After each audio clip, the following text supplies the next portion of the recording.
Morning, আমি অনিন্দিতা চলে এসেছি আর একটা নতুন ব্লগ নিয়ে আমার ডেইলি রুটিনের।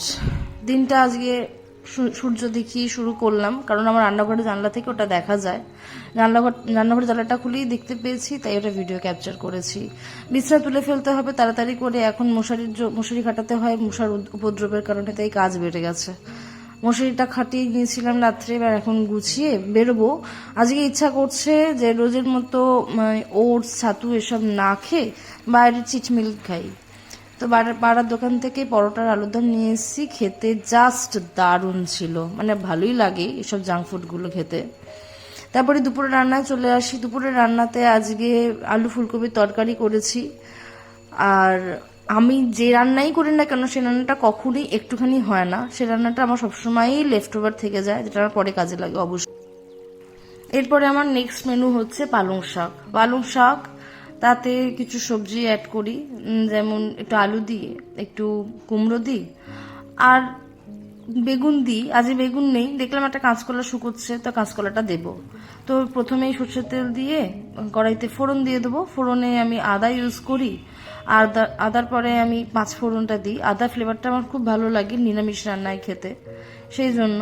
আর একটু হলুদ প্রথমেই দিয়ে দিই, যাতে পরবর্তীকালে হলুদের গন্ধ না বেরোয়, কারণ আমি রান্না করলে অনেক সময় দেখি হলুদের গন্ধ বেরোচ্ছে, প্রথম প্রথম পেতাম, তাই এখন এই রান্নার শুরুতেই আগে হলুদ দিয়ে দিই। তারপরে তেজপাতা দেবো, আর নুনটাও না প্রথমে দিই আমি। তারপরে আবার যখন নুন লাগবে তখন আবার পরে নুন দেওয়া যাবে। এই করে আলু কুমড়োটা ভেজে নিয়ে তারপরে পালং শাকটা দিয়ে দেবো।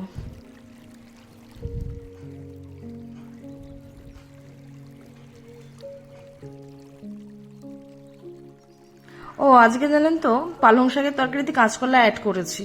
আমি কাঁচকলাটা কখনোই কাউকে দিতে দেখিনি, এবং আমার মাকেও কখনো দিতে দেখিনি। ছোট বাচ্চা থেকে কখনোই পালং শাকের মধ্যে কাঁচকলা খাইনি, কিন্তু কি করব, ফ্রিজে একটা কাঁচকলা শুকোচ্ছে, সেই জন্য কাঁচকলাটা দিয়ে দিলাম।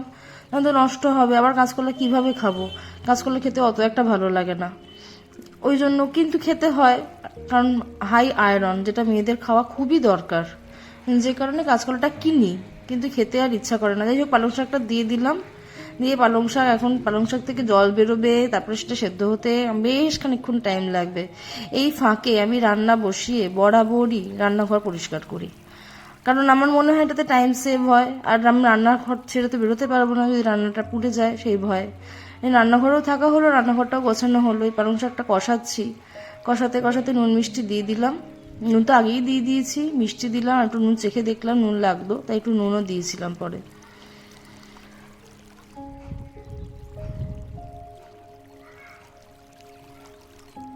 পালং শাক রেডি। আজ আমার নিরামিষ, তাই এইসবই খেতে হবে। পালং শাক, আলু ফুলকপির তরকারি, ব্যাস। মানে আমাকে আজকের দিনটা যেভাবে হোক এভাবেই চালিয়ে নিতে হবে। নিজেকে অনেক মোটিভেট করি এই নিরামিষ দিনগুলো নিরামিষ খাওয়ার জন্য।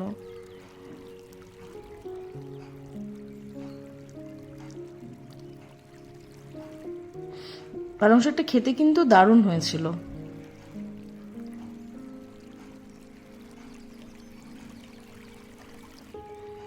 রান্নাঘর গোছানো হয়ে গেছে। রান্না করতে করতেই, সেটা ভিডিও করা হয়নি, হাতে জল ছিল। ঘরও পরিষ্কার করে ফেলেছি, চানও করে ফেলেছি, দুপুরের খাবার নিয়ে বসে পড়েছি।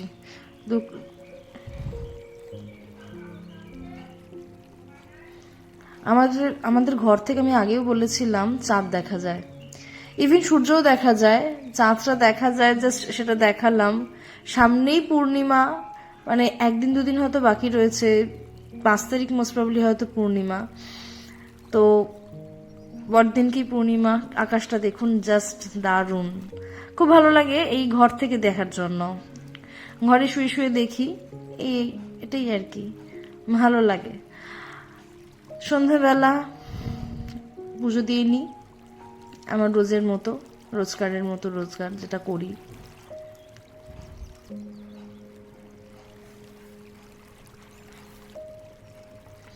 ব্যাস, রাত হয়ে আসলো। ডালিয়া করছি, আজকে রাত্রির মেনু ডালিয়া। ভাত খেতে ইচ্ছা করেনি, কারণ নিরামিষ বলে, তাই জন্য ভাবলাম ডালিয়া খেয়ে নিই। ডালিয়া করে নিয়েছি। ডাল আর ডালিয়ার মাপটাই ইম্পর্টেন্ট। আমি ডালিয়াটা বেশি দিই, ডালটা অল্প দিই। মানে ডালিয়াটা যদি আমার 1.25 কাপ থাকে তাহলে ওই 1/4 কাপ ডাল দিই। ওটা দিয়ে জাস্ট নুন, হলুদ, মিষ্টি আর আদা ফোড়ন দিই, এইসব দিয়ে করে দিই। দেখা যাক কীভাবে করি।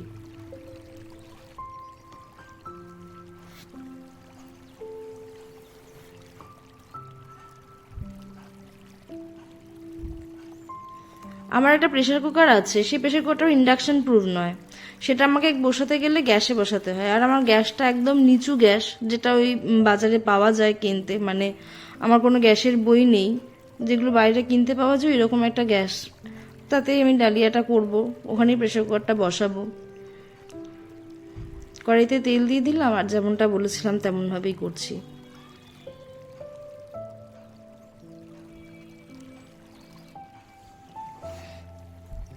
শুকনো লঙ্কা ফোড়ন দিলাম, তেজপাতা, গোটা জিরে ফোড়ন, আর একটু হিং দিয়েছি। আর হিঙে না, নিরামিষ রান্নাতে হিঙে সত্যিই টেস্ট আসে।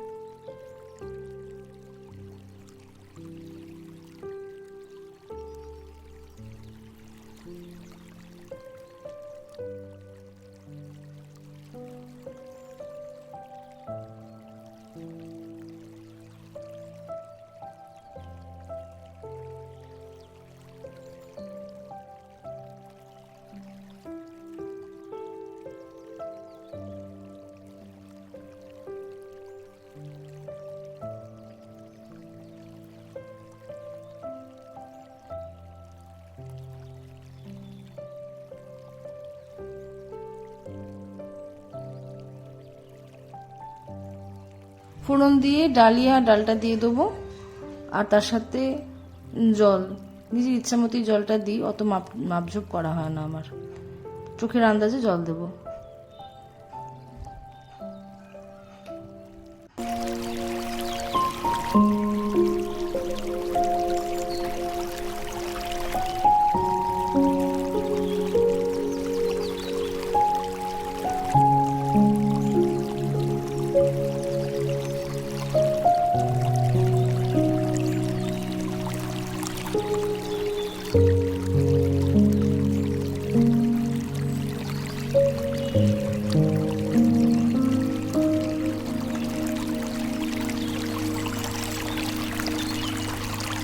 ঢাকনা দিয়ে দিয়েছি, এখন 3টে সিটি পড়লেই নামিয়ে নেব।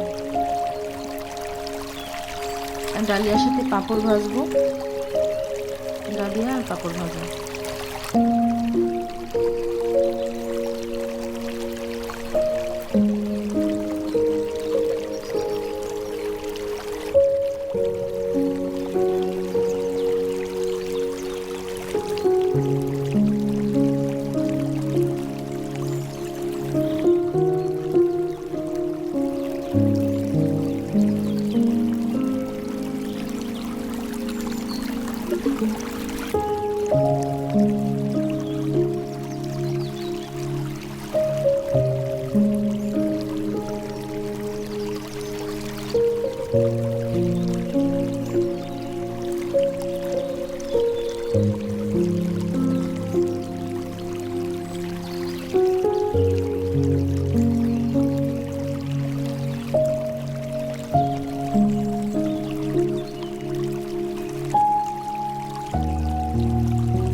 রেডি। এখন ডালিয়াটা জাস্ট ঢাকনাটা খুলবো প্রেসার কুকারে। ডালিয়ার পাঁপড় ভাজা রেডি।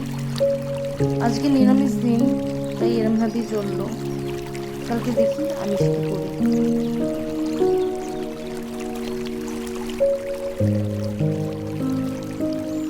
সবাই সুস্থ থাকবেন, ভালো থাকবেন। দেখা হচ্ছে পরের ব্লগে। আর আমার ভিডিওটা যদি ভালো লেগে থাকে তাহলে একটা লাইক করবেন, কেমন লেগেছে সেটা কমেন্টে জানাবেন এবং সাবস্ক্রাইব করে দেবেন। দেখা হচ্ছে পরের ব্লগে। গুড নাইট সবাইকে।